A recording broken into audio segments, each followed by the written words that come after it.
Hi guys and welcome to another brand new video. Today's video is a K-drama review and I'm going to be reviewing The Scholar Who Walks the Night. This one is a vampire one and you know how I got on with blood, so I was a bit wary, but it is a Lee Joon Gi drama and I do really like him as an actor, so I was excited to watch it. And I'd seen a few screenshots of it and kind of had the idea that it was gonna have like a darker, grittier vibe.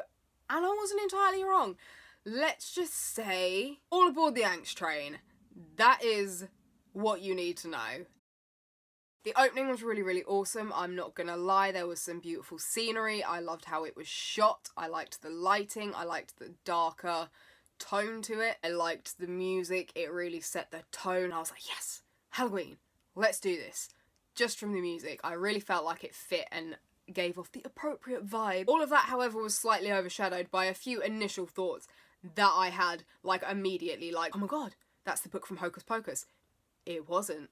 It also didn't have the creepy eye on the front, but it was kind of reminiscent of it with the way it was kind of stitched together, although I assume it was not made from human skin. And then, because there is an actor in this first episode who is playing the Crown Prince of the time, and my god, he looks like Park Bo-gum. Like, I was like, oh my god, is that Park Bo-gum? And then I was like, no, it can't be Park Bo-gum because I know this is not on his credits list. I went through it that episode. For a first episode, it was really intense with the action and the drama and the heartbreak. It really caught my attention and had me completely engrossed in it, even if there were some things I did laugh at a little bit in the first episode.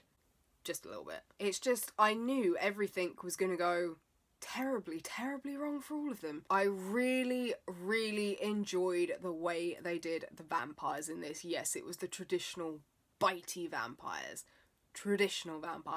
But I did love how they did it with the things his blood can do and how people get turned into vampires. I loved the creepy aesthetic for Gui's hideout and the aesthetic in general. I felt it really went well with the show and it really set the tone for it. The costumes were gorgeous. I really liked the colour scheme they had going for the scholar, and then we had Gui's flowing bad guy villain robes, which suited him absolutely perfectly and he completely owned. For the rest of this review, I'm going to try not to spoil it too much, but I might accidentally say one, just so you're aware.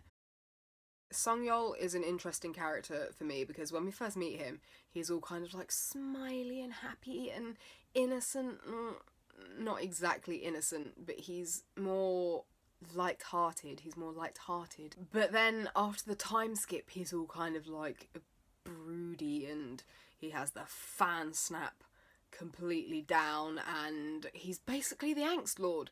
I feel like his character after the time skip probably becomes a bit more mature. His character is definitely a lot darker and he is definitely a badass, but I was kind of expecting that because all of Joon Gi's characters pretty much are, that I have seen out of what I've watched of his. Although I was like, yes, badass vampires, let's do this, and then the deer thing happened and I was like, oh Christ, it's like Twilight all over again. But he did create so many interesting dimensions to his character and he really does have quite the inner struggle and I really liked how it was done. The only thing I really question when it comes to his character is why it took him a year to pop up again at the end. Yang Son was a really great female main character. I really enjoyed her. She was bubbly, she was bright, she was cheerful, she was a book nerd, she loved reading books, she loved writing books, she loved selling books. I found her completely relatable and I really enjoyed her. Although she really is kind of adorably dense at some points. Like she was like, oh, Sunbinim, how did you get hurt? How can you say that you don't need a doctor? I was like, mate, he just needs to eat someone and then he'll be right as rain. Don't stress, it's fine. I really liked that she remained positive and optimistic and determined despite whatever happened. She basically overcame a lot throughout the course of the series but never lost that brightness to her and did not become the angst lady to go with the angst lord. As for the second male lead, he is the Crown Prince, aka Lee Yoon. I didn't particularly like him very much. Like, I had moments when I did like him, but for the most part, he got on my last nerve more than once, and I really wanted to smack him one more than once. Like, I got where he was coming from. I did. Believe me, I did. But it did not abate the urge to smack him one. because at some points it was just like, come on, are you serious? Like, thank God his BFF was the voice of reason at one point. Thank God, although that ended up evaporating into nothing. Like, don't get me wrong, I really felt for him and I was so sad for him, but he just frustrated me so much at some points, and I just, yeah. He got on my last nerve. Our bad guy Gui, I completely loved him. I know I was not supposed to love him, but I completely freaking loved him. I actually liked him more than I liked the Crown Prince. I kind of wish he'd been the second male lead. He does an absolutely epic job with his role, and I know I'm supposed to hate him, but he was just so good looking, and he played the part so well, and he was just so darkly evil, and honestly, I have to say, the king and his buddies were actually irritating me more than he was at some points throughout the show. I don't think Gui ever irritated me more than the king and the other old blokes did. Like, with him it was like, yeah, okay, he ate a few people. I mean, to be fair, towards the end it did get a bit like, okay, Gui, calm down. You're on a bender right now, you need to calm down, you need to pull it back.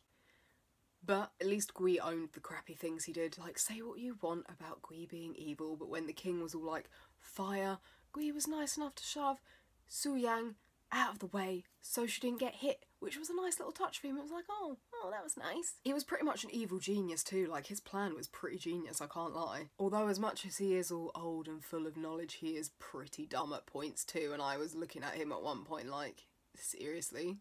You really fell for that? Really? But yeah, I did really like the character of Gui, and I really liked how he was played. He had some excellent facial expressions. His whole concerned what's with this bitch face cracked me up. I'm not sure if it was done on purpose, but I do really feel like the acting at some points was kind of OTT, but honestly, by the end of it, I kind of had just didn't even notice it anymore, and I was just rolling with it. I completely love Joon Gi's facial expressions. He has an epic resting bitch face. He does some brilliant faces. He always does really well at showing the inner struggle within his characters. He does well at the emotional scenes. It was him a couple of times I did feel it was a bit OTT in the first few episodes. It was just like the vampire thing with the rolling eyes and the thing that I felt was a bit OTT. So yeah, it was that. His character did kind of remind me a little bit of So from Scarlet Heart Rio, I can't lie, with the like badass fight skills and the tortured past. Did remind me of So a bit. And while I did watch some of his expressions like, bruh, oh, what are you doing? Overall, I do feel like his performance was pretty good, and he is the master of the sassy fan snap. And now I want a fan so I can do the snap thing. Gui was also excellently done with his evil persona. Rather than just making him the bad guy, he made him really interesting and really compelling, and I was actually really genuinely curious about Gui and his past and his motivation. I actually really felt sorry for him at the end too. As for our female lead, I love the way she played her role. She made her relatable.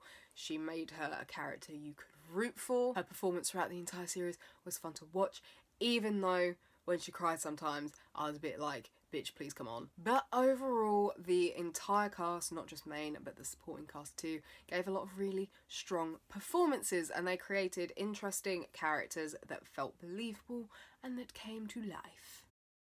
It fills in the backstory quickly in the first episode, which kind of sets us up, and then it throws us back to the present and throws a couple of other plot threads at us. We have our main character and his mission, we have the search for the journal, we have the Crown Prince and his troubles, and we have the mystery of who is that man sitting behind the screen stirring up trouble. And as the series progresses and continues, some of those questions are answered. There are some more elements brought in and some more plot threads and some more mystery, and it's all kind of built on. We have more pieces filled in. So basically there's plenty to figure out and to put together. Gui is handing out promises like candy at one point, so there's kind of this little race on to see who's going to achieve what he's set out first. There were so many people with shady intentions. There were lots of different factions with different motivations. I feel like it was nicely paced, building things up, bringing things in as it went along and deepening the plot. I did enjoy that the romance, while being there, obviously, it wasn't 100% the main focus of the story, because it let them really kind of flesh out the plot and dive into the plot and explore so many different things. I also liked that because there was so much going on, in this series, I personally didn't feel like it was dragged out that it took over halfway through the series for her to find out that he was a vampire finally. If the plot had been slower, I'd have been like, come on already, this is ridiculous, we're halfway through this series and she still doesn't know. But because there was so much else going on with the plot and so much to kind of occupy you and to focus on, and we did have a few near misses, it seemed believable that she still didn't know yet and that it took her so long to find out. I feel like the writers made really excellent use of the full 20 episodes that they had to build everything up, to build up the suspense and the tension, to flesh everything out, and to lead us up to the finale, which was an appropriate finale for everything they'd been building up, shall we say. Speaking of the finale, I do really love that once we reached the final episode or two, it suddenly went full, like, zombie apocalypse, but with vampires. Like, so many people at that point had been turned into vampires and they were in, like, the vampire den and it was all, like, quiet and creepy and, like, seemingly abandoned and they're walking through with their guns like that. I do feel like one comedy moment may have been slightly misplaced, but there was the whole save yourselves, I'll hold them back moment as well. Weirdly, I do feel like it fit with the vibe that the show was going for and I wouldn't have been at all surprised if it had had that zombie apocalypse vibe throughout the entire show. Right, so the romance. We get 20 episodes, and I knew this fucker was going to be an angsty, slow burn mess thanks to the Angst Lord himself, and I knew that from episode 1. He's got the whole I'm a vampire, I'm a monster, and I don't deserve love thing going on, which I kind of figured he would have. Plus he wants to protect her from Gui, so he's kind of trying to keep her at arm's length. He is literally the Lord of the Angst, so it would give you a cute little moment and you'd cheer and be all happy and excited, and then he'd be an arsehole the next minute and you'd be like, oh, for fuck's sake. Obviously they get together and it was sooner than I expected, but the angst isn't over yet, lads, oh no. There are misunderstandings that have to be overcome. There is her finding out that he is a vampire and kind of dealing with the reality of what he is, because she's like semi-okay with it at one point and doesn't seem to have a problem, but then she's like, oh shit, you're a vampire, oh my god, like, you drink blood and you attack people, and she suddenly has this little thing and it's like, right, so I thought you already knew that, but carry on. But anyway, there's various other things for them to overcome, but damn, they were so cute. They were so cute when they had their moments. And I feel like the romance was excellently paced to match the plot, because we had all of this angstiness, we had all of the cute moments, and then the romance was sorted and they were cute, but that was toned down for the final few episodes to fit with the tone of what was happening, because, you know, by that point things had got very serious, shit had gotten very real, and the focus had shifted to kill Gui time, as I like to call it. As for my nitpicking sunglasses, she was dead ass wearing sunglasses in one scene. I'm fairly sure they were historically inaccurate, but this is a Vampire AU, so who knows. Not really an issue, but her father did really annoy me at one point. It was like, quit screaming your nut off, mate, he's not gonna eat you. You could have been rescued 10 minutes ago and avoided this whole torture, death scenario if you just shut up. Like, if you want to be tortured, go off, mate, but don't drag her into it. And I was literally just looking at him like, seriously? Seriously? Like, I get why he was scared of him, but it became pretty obvious he wasn't going to do anything to them, and he should have known by that point, and it was just like, are you kidding me? There were a few predictable things, like the identity of the Crown Prince's BFF, but I do feel like there were plenty of unpredictable things that were thrown in with it too. This is literally me hardcore nitpicking now, but Joon Gi's wig. Not the one when he's vampy blue eyes that's all like long and sleek and actually looks quite good on him. Not that one. The one from one of the first few episodes that's frizzy with the bangs. My god, where did they dig that out from? It was just so frizzy, and the bang, it did not look good. Oh yeah, this is me literally just like hardcore, like even more hardcore nitpicking than before now, right? So, this is a spoiler. The Crown Prince's BFF, right, when he died. So throughout the entire series, he's had this annoying little moustache situation going on that I really didn't like, and I was like, can we just get rid of it? So he's had that going on the entire time, right? He dies, and when he's resurrected as a vampire, it's magically disappeared. Now, I'm going to assume that when they were preparing him for burial, they shaved it off. I'm going to assume that, because otherwise, all I can infer from this is that when you become a vampire, not only do you nail that sassy fan snap, but you miraculously become clean shaven and all body hair vanishes into nothing. The final issue I had with this show is my one main issue. For the love of God, did we have to spend the entire 20 episodes calling it the secret plan to kill Gui? The secret plan this, the secret plan that.